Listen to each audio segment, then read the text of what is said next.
Welcome to our program on Kardec Radio. Hello, dear friends. I am Correa, and we are here every Tuesday evening at 9 p.m. Eastern Standard Time to study the laws that govern the universe in accordance to the will of God. So it is a blessing for us all to be here. Welcome to the circle of light and love and divine hope. Thank you for joining us.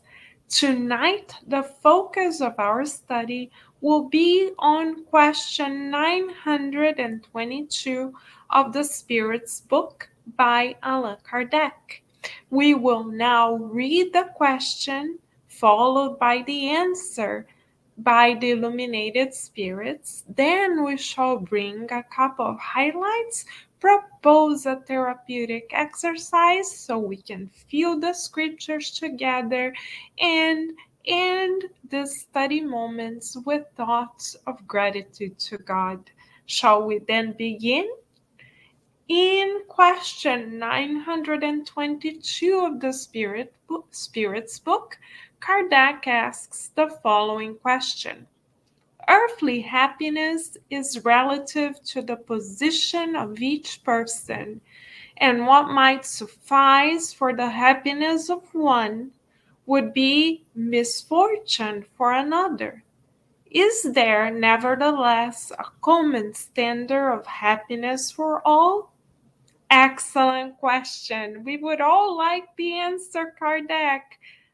Who amongst us does not want to find a standard for happiness? Of course, all of us. So let us learn with Kardec by visualizing the illuminated spirits answering Kardec and all of us, shall we? The illuminated spirits say the following. For material existence, it is the possession of all that is necessary.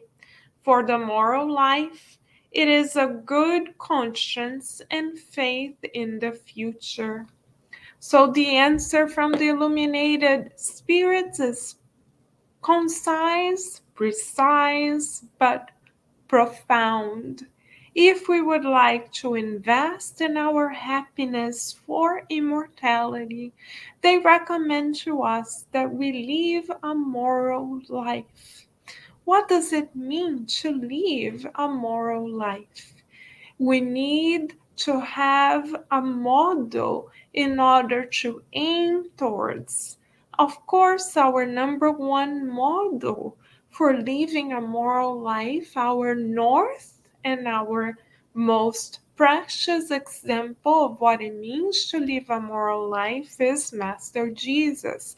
Master Jesus is the divine vessel through which God made the moral code of humanity available to us not only through words, but most importantly through examples that are imprinted in the psyche of the earth, psychosphere of the earth, from 2,000 years ago until today and many, many years to come. So we raise our thoughts in gratitude to Master Jesus.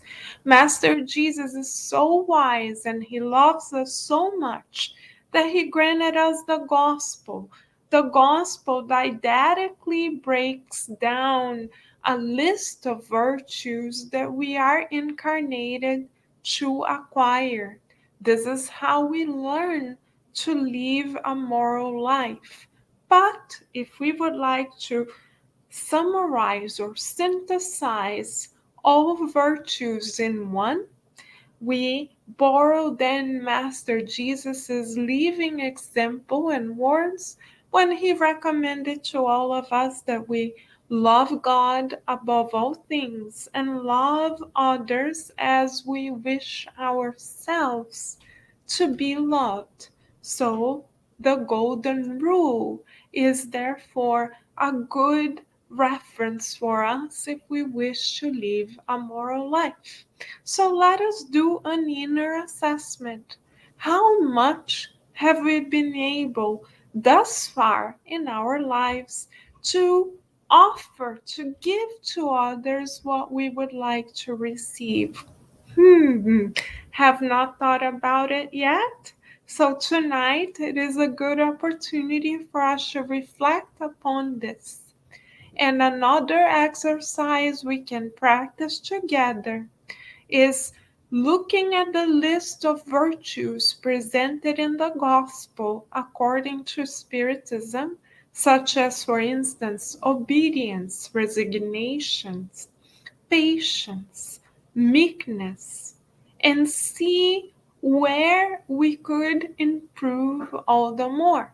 If we could enhance that virtue in our daily lives consciously all the more.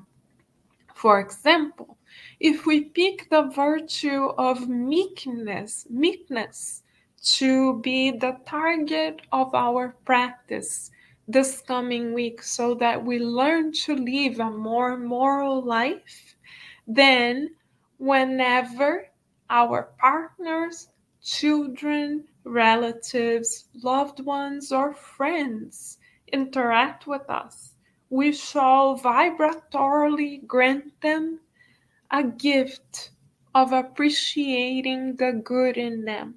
So instead of interacting with others, already thinking about what they lack or what they should have done or what they owe to us, we are being invited to shift our approach to relationships, and instead of thinking of what others should do or should give to us, we think instead of what already is beautiful in them as we approach them as a masterpiece of God. Shall we look at one another as masterpieces of God and ask ourselves, what beautiful virtue or quality can I be inspired to learn, or can we be inspired to learn as we look at this loved one, at this friend, at this co-worker, at this acquaintance? And when we meet someone new, in whatever capacity, we shall say, God is putting this person in our lives for a higher purpose. What is it in this scenario here that we could learn or that we could partake with the other person? The mentor of Chico Xavier, our dear Emmanuel, gave Chico and thus all of us a beautiful guidepost for us to learn to live a moral life through our relationships. Emmanuel said, Chico, God places people in our lives either for us to learn from them, an immortal quality for them to inspire us, or for us to teach them something. So within the next week, let us think of our relationships from this divine perspective.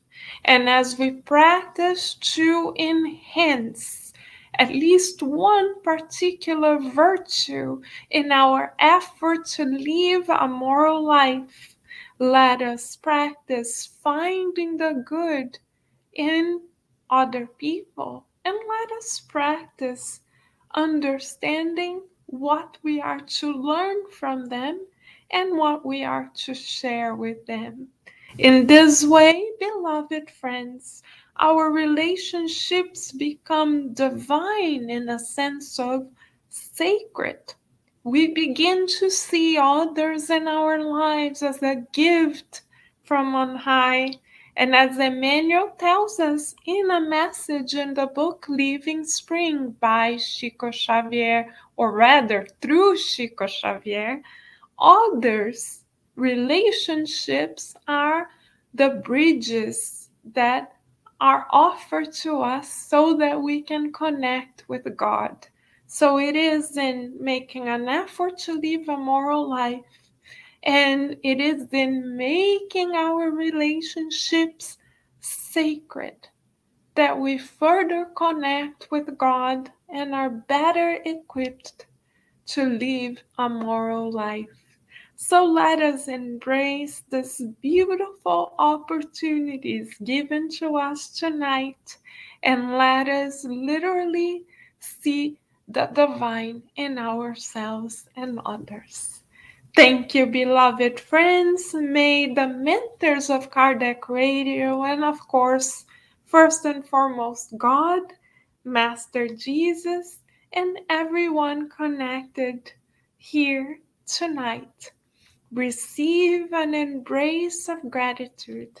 And may this embrace of gratitude transform itself into bridges of hope, divine light, and divine love to reach out to all of our brothers and sisters in greater need.